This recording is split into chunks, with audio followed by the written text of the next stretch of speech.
I trust my enemies a lot.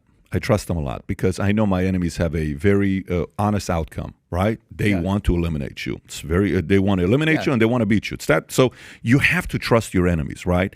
In that context. Yes. What makes sense? Okay. So if we trust our enemies and we look at today what's going on in the world, who doesn't like America, you may have to put Iran, China, and Russia in that group. As of right now, those are the three countries. This is very, fluid. It changes sometimes, but as of right now, those are the three. Okay. What is, from your experience, what's China's, Russia's, and Iran's? I'm talking Xi. I'm not talking the people of China. I'm talking Putin. I'm talking at the top. What is their fear and paranoia and handling of climate change? How are they strategizing to fight against climate change? Are they putting any time into it? Are they putting any resources into it? What are they doing? Okay, I've extensively studied Russia and China. Little less clear on Iran. Iran, I don't think cares that much about it, but they're the beneficiary. We can start with Iran. Iran is the beneficiary of climate policy. So the more the West commits itself to Green New Deal, to net zero, to build back better, we're going to be more reliant on rogue regimes, if you will, like Iran and also like Venezuela. In terms of the way Russia and China and Russia are the biggest beneficiaries of this entire climate agenda at the moment. It's incredible. When price of gas barrel goes above $40, Russia then starts getting funding, and it's a huge exponential increase. When it's below $40 a barrel, Russia doesn't get extra money in their coffers. So what's happened is with our shutting down Europe and the United States and Canada of our domestic energy. Now remember, Europe is way ahead of us. They literally started shutting down their fracking. They shut down their coal. Price of electricity has been skyrocketing across Europe. You have a few bright spots in places like France where they allow nuclear and support nuclear. But essentially, what they've done, and you had UK Prime Minister Boris Johnson. I always want to say Tony Blair. Boris Johnson in 2019 pouring concrete into fracking wells in the UK as a virtue signal to how they were going to be committed to net zero climate goals. 50 years of natural gas from these wells poured cement over.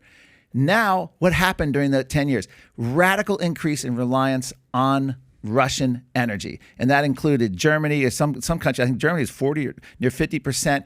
All of Europe is like 38, 39, near 40%. Their reliance on Vladimir Putin's Russia. Why is Russia able to do all this? Because they're not following the dictates of the United Nations. They don't have a domestic Green New Deal. You don't see Putin. Putin will pay lip service as needed.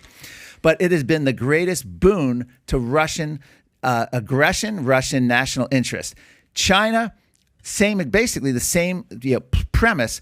China loves the premise of the once free democratic West shutting themselves down energy-wise and doing what? Making us more reliant on China. 90% of our solar panels come from there, 90% of rare earth mining. China has cobalt mines in Africa that Amnesty International... 60% they own. Yeah, kids as young as 9 allegedly doing slave labor in China. And then at the same time, you'll get your Starbucks mom or someone in America who's like, oh, we have to buy only things that are certified and ethical. But at the same time, they're shutting down our domestic fossil fuels, which are the cleanest, greatest standards in the world because of everything we've done since the first Earth Day. And I talk in my PowerPoint, to your point, I think it was a very important thing you said today. Because Rush Limbaugh was an entertainer, and Rush Limbaugh had a core audience, but I do come from that world where, essentially 4 years with his TV show, and I love Rush Limbaugh. But I'm trying now, especially in this post-COVID age, especially in the censorship age, where we got to win people over. And I'm very excited when I see people like Naomi Wolf and Robert F. Kennedy and Jimmy Dore and Russell Brand, who, by the way, Russell Brand is my new number one favorite political commentator, probably followed by Jimmy Dore. Yeah. He's incredible. Yeah, he is. But never even heard of the guy pre-COVID. I mean, I heard of him as an actor, but not as, I remember him as a socialist or something, being on Fox News, and they were making, anyway.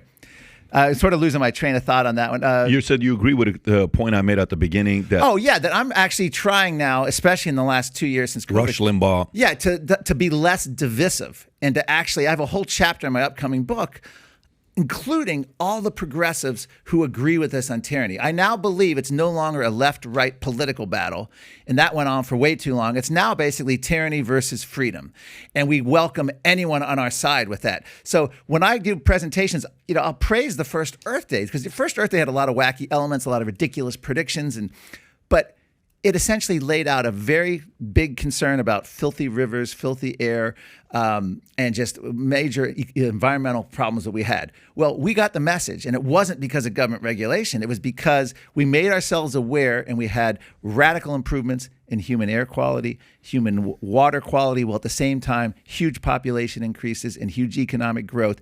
We did it leading the world, essentially, and so how it can be done through innovation, technology, and the more wealth you have, the cleaner the environment you have. But back to China, my only final thing there is China loves the climate agenda. It makes it, we're going to get off American energy independence and dominance, which beginning of COVID, 2020, we were the world's largest oil and gas producer. We had more energy production than consumption, more energy exports than imports for the first time since Harry S. Truman was president.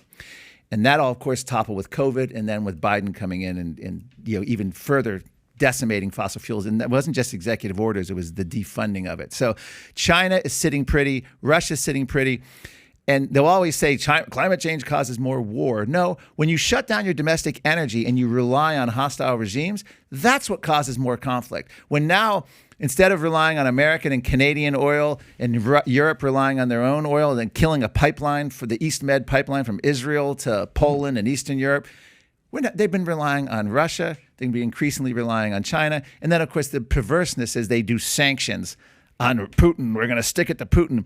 And that when you pay more for gas, you're sticking it to Putin. All it's done is hurt American consumers while Putin sells his energy to India and other countries. So if you like this clip and you want to watch another one, click right here. And if you want to watch the entire podcast, click right here.